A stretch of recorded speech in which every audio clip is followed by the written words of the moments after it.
Hi there, Maurer. Welcome to Listening with Leaders. You are the CEO of the National Association of Nurse Practitioners in Women's Health. You're based out of Washington, D.C., and the website is npwh.org.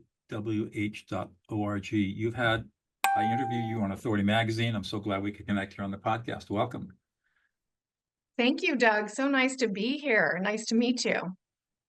I would like you have one of the most interesting backstories I've ever heard with all the experience around the world. Why don't you just give the audience a little sense of how you grew up and how you ended up where you are today as the CEO of this amazing nonprofit? Thank you. Well, I grew up in rural Virginia in a place that is called Leesburg. It is no longer rural, and raised Black Angus cattle to help pay for my college tuition. Lived on a large farm that also was an estate to a foundation that was a 501c3. Former governor of Virginia created this foundation, and it was a 1,500-acre estate and had a big huge mansion. And I was this 5-year-old kid who'd moved down from Smithtown, Long Island, and with my parents who are from Brooklyn and the Bronx. And all of a sudden, we've got all this land, and it was part of my dad's job. We did not own it. So it was one of the benefits of the job, and really got to live an incredible childhood. And to this day, my friends who were part of my world then, Morven Park is forever seared in our minds and was one of the most magical places to grow up.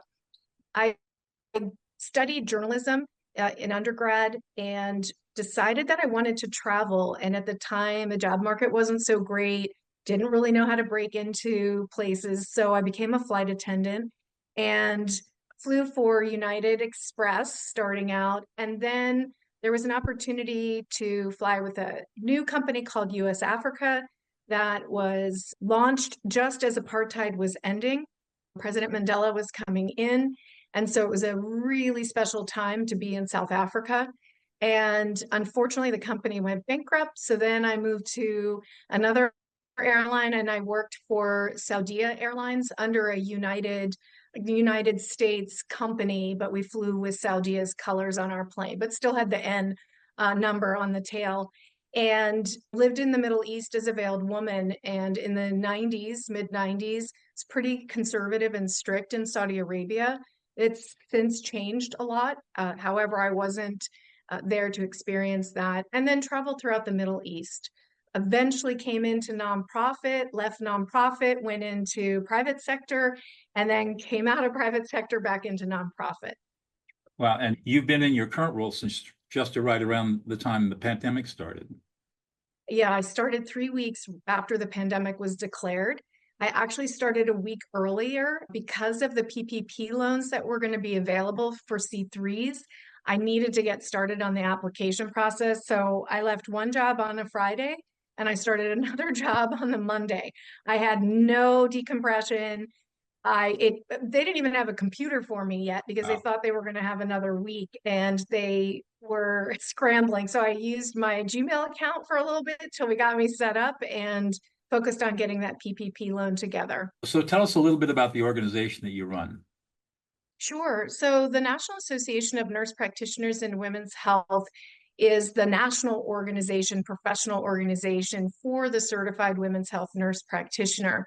We also support all APRNs who provide women's and gender-related health care. And our particular scope of practice is from first menarche to menopause and beyond. We are very well known. Sorry, had a little dog here that needed That's to be picked okay. up. Happens all the time. We are very well known for our high quality, scientific, evidence-based education on honestly anything that would impact a woman, female body in care. And we are one of the only NP groups, population foci groups, that has high risk obstetrics in the scope of practice. So we often work alongside, and I say we, I am not, just to clarify, a women's health nurse practitioner, but the WHNP works independently as well as collaboratively with OBGYNs, fetal medicine docs, all kinds of nurses and other docs in care. I would imagine that the last 2 years since post-Dobbs has been a tumultuous time for the members of your organization in certain. Yeah, yeah, in certain states, half the country, it has been, and it's been very trying. And I think that most recently we're hearing the stories of women who are really facing all odds to survive a pregnancy that's not going well. And the numbers are also showing that there's an increase in abortion, not a decrease. So passing this law didn't do what was intended, which was to stop abortion. It just made it difficult, more difficult to get to, and created draconian laws that are now costing women their lives. And not just those women, but their families, the children that they're leaving behind. It's really, it's unfathomable, quite honestly, in Yeah, 2024. It's unfathomable. that's the way I feel about it too. It's what? What can you possibly be thinking? But there's a large group of people, obviously, in the country who think that abortion is wrong, and it's unfortunate. But getting away from that difficult topic, what is it that gets you excited about the leadership work that you do?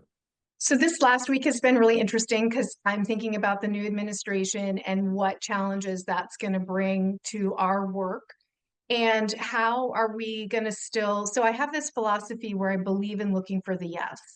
And so when the no's come, then it's time to look and be like water. So go look through the nooks and crannies and see where we can make a difference.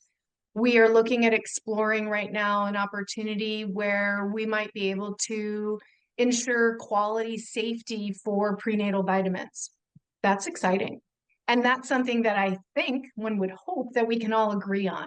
There was a study recently in Canada that showed of the 26 prenatal vitamins that they tested, all of them had toxins, all of them. And whether that be lead or ketamine or these other toxins that are not good for mom and fetus to be exposed to. So I think you have to make lemonade out of lemons and do what you can. I have a really wonderful friend who is on the other side now. And he used to say, when we go to the beach, all you need to do is pick, and we were talking about the garbage and we're talking about the plastics and he said, be part of the solution. Pick up a handful of trash when you're at the beach. You don't need to bring a bag. You don't need to organize a beach cleanup, which you certainly can, but do what you can in the moment. And so that goes back to that philosophy of looking for the yes and being part of the solution, even if it's small incremental stages, even if it's impacting one person only. Of course, we as leaders want to impact as many people as we can in a positive way. And it's truly that one at a time.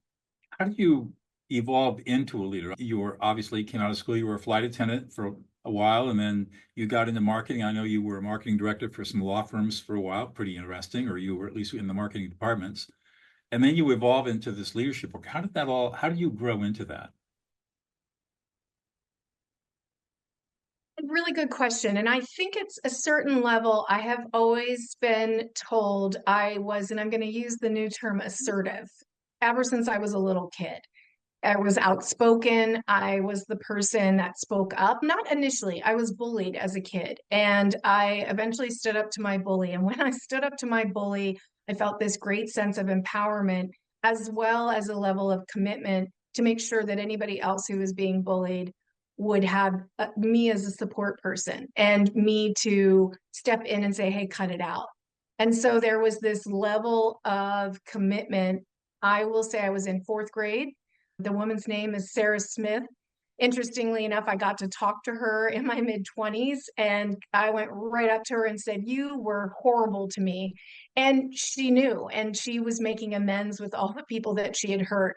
And ironically was working with teens that needed extra support and help. So her childhood led her to a career. And I would say that at some level, so did mine. I Hmm. was given a lot of responsibility as a child. There was always chores. There was no exception to not doing your chores. You just did them, in part because often there were animals that were associated with the survival of whether you brought the chickens water and food or made sure the horse trough hadn't frozen over. There was this level of responsibility, and that it wasn't just for you, it was for a greater good. So think from that young age that was ingrained in me, plus this personality where I'm strong and I persevere. And that's how you just evolved into a place where you could start to lead others. I know that in our Authority Magazine interview, the time you spent in Jeddah, Saudi Arabia was life-changing for you. That's what brought me to women's health. Tell us about. I Yeah, so I learned a tremendous amount about living in a Muslim country and a very strict and conservative one. And I witnessed a beheading in Jeddah. There were four people the day that I went, and the first person was a woman. And their laws are Sharia law. You're guilty until proven innocent. You don't have the luxury of being innocent until proven guilty like we do in the United States. And it dramatically changed me in a way that I wanted justice and I also wanted equity and fairness. And it's what's propelled me in the work that I do today. Mhm. And so as you look at your organization, how do you see it? How do you see it, say, over the next 10 years, growing and supporting women or nurse practitioners in women's health? The good thing is, as of right now, 50+% of the population are women. So I don't think we're going anywhere. So there's a little bit of job security in the sense of the population that we're taking care of. I have great dreams and aspiration of doubling the size of the number of women's health nurse practitioners in the country. Currently, there are 13,100 and some change. It would be awesome to have 26,000 in the So workforce. there are 13,000 total nurse practitioners or nurse No, practitioners involved in women's health.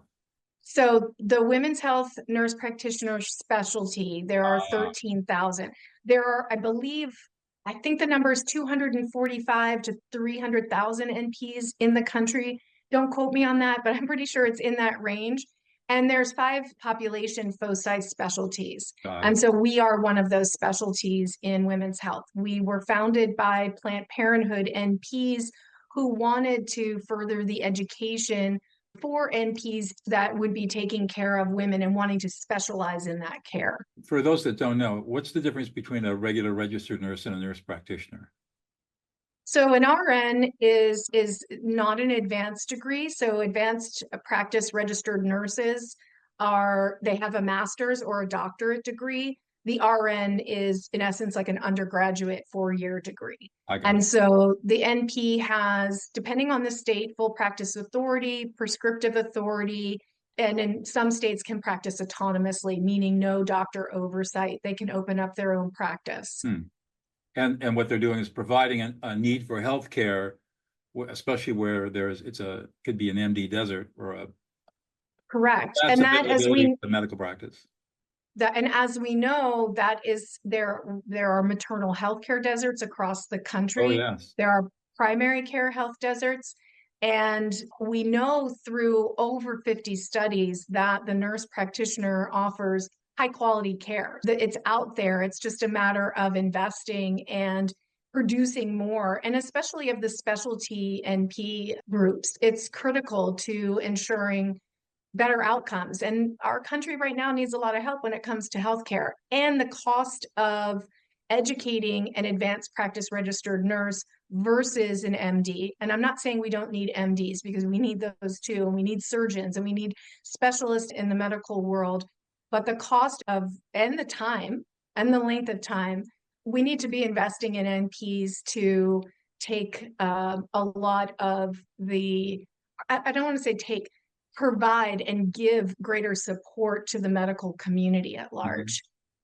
I know. I'm reading the horror stories about Idaho and how they're just losing OBGYNs left and right because nobody wants to practice there because of the danger And with the laws. we're going to see that continue on for sure. There are many folks who I would think after this election may decide to move to a different state. Mm. And there's a possibility that we have a federal ban. There's a lot of nuances there, but it could be that it goes away entirely, which that's going to cause all kinds of problems in the country. It will. And I As a lawyer, I'm just thinking about the battles ahead. I, Ugh. frankly, I cannot imagine the federal government, Congress passing a law that President Trump signs that bans abortions nationally, that the West Coast will follow. Oh, I think you'll see some dissent, whether it's a federal law or not. And I think what I will just can't see California saying we're going to comply with this law. I agree. I agree. And I think that's where the states will really exercise their states' rights. Right. And I think you'll see a states' rights federal government battle going on in a big way. It's going to be really, unfortunately, very interesting. Yeah, and unprecedented, right? This is new territory. So we're going to really put the democracy and the Constitution to the test. We really are. What do you think, Heather, that's unique about you, that you bring to the table that's made you effective as a leader with the organization that you're leading? Personal characteristics. You said earlier you were assertive. I'm compassionate. I recognize that people have lives outside of this job and this organization, whether they be a full-time staff member or a board, a volunteer. There's great amount of respect for the contributions made. I keep it real. I think that I'm the CEO that stuffs bags. I'm the CEO that's going to go to the hotel and say, hey, there's no more toilet paper, install one. Can you please replace it during our conference? So I have this philosophy where there is nothing out of my purview. If it's we're all in this together and we're greater when we support each other. Sure, is it my job to do that with the toilet paper? No, but was I able to see the manager walking down and take advantage of that opportunity? Absolutely. So why pass it through the chain when that person's right there that would need to be talked to? I also think it's important to recognize as a leader is that you can't take on all of those things. However, those details are really important, and pointing those details out to folks is important as well to guide them so that they have that vision, that insight into how to make someone's experience a good one. I guess it comes back to customer service. And from the very beginning, from my first job as a docent in the Morven Park Mansion to my job as a flight attendant, customer service was at the core of that. And I think that is essential. Your external and your internal customers. Treat people like you want to be treated. And I have been treated pretty poorly in jobs. The law firm world is not easy. And I know what it's like to feel disrespected. I also know what it's like to be bullied on the job and to be fearful of losing your job because your family's insurance is tied to your job and having to really swallow a lot of stuff and suck it up until I could get out. One of the things that caught my attention in our interview in Authority Magazine was the fact that you have a interest, you focus on creating a safe environment. Tell me more about that. Yeah, I have a personal commitment to continuous growth. I'm a soul having a human experience. I truly believe that at my core.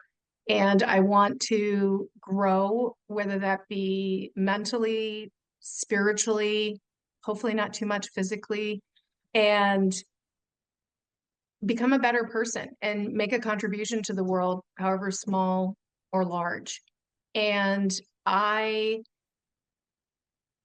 believe that you have to solicit feedback. You have to let folks know that you're open to that feedback.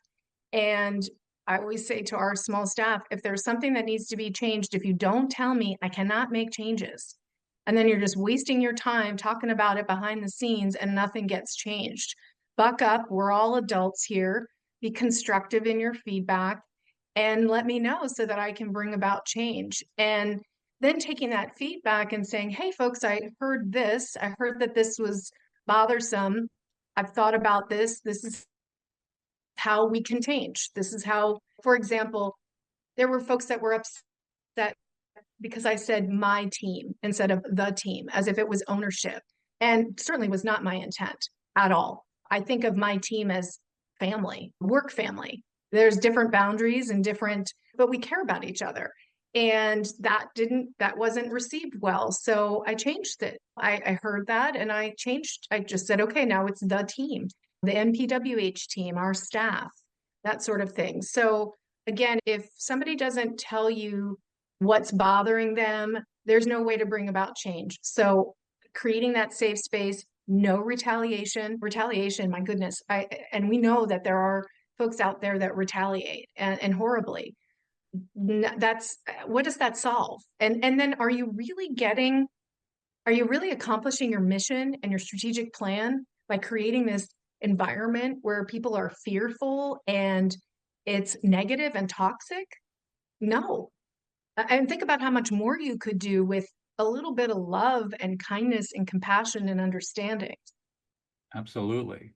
So you've obviously learned how to listen over your career. Tell me about your listening journey. Yes and no.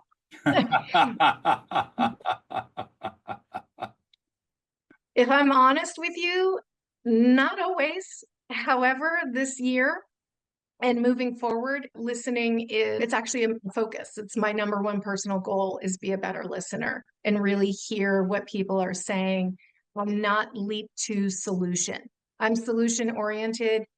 You have a cow that's giving birth and the calf is stuck. You don't wait. You jump into the solution. There's no further listening. You have to take action. And I have to recognize not everything is a life or death situation. And taking that time to understand what's going on, the processes, the personalities, what folks are bringing to the table, what's missing, who's not at the table. So I have made a big conscious shift this year in sitting back, taking it in, and putting some reins on my extroverted personality to be a better listener and hear what folks are saying and what we can, and also not always being the one to solve it. What is everybody else's thoughts? Let's have some consensus building around this. And So how's that worked out for you as you've begun to practice that? it's great because I'm letting go of what's not mine. And so the paper towel thing, that's an example of not letting go what's not mine and recognizing it. Before I would never recognize it. And then burnout is real. Right. And if I didn't have a family, I would be a workaholic, no question. Wow. So I have these boundaries, which is great and healthy, and doing what is my job and role as CEO and delegating and assigning when it's not. Great. One more question and I'll let you go, Heather. What's one thing about yourself that we would never know about unless you revealed it to us? It was a really good question. Let's see, one thing.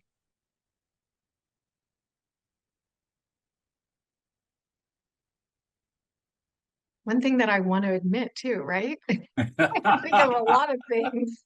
You would never know it, but I'm a jazz violinist, Oh, really? among many other things. Yeah. That's amazing. Okay, that's a fun thing to talk about. So I'm a watercolorist. Oh, there you go. I created a scarf for the organization using one of my watercolor patterns that we're using to raise money for research grants to give to women's health nurse practitioners. That's wonderful. Good for you. This has been a lovely conversation, Heather. Thank you so much for taking time out of your day to chat with us. Really Oh, appreciate Doug, thank you so much. It's so great to get to know you, and I really appreciate the opportunity. You're welcome.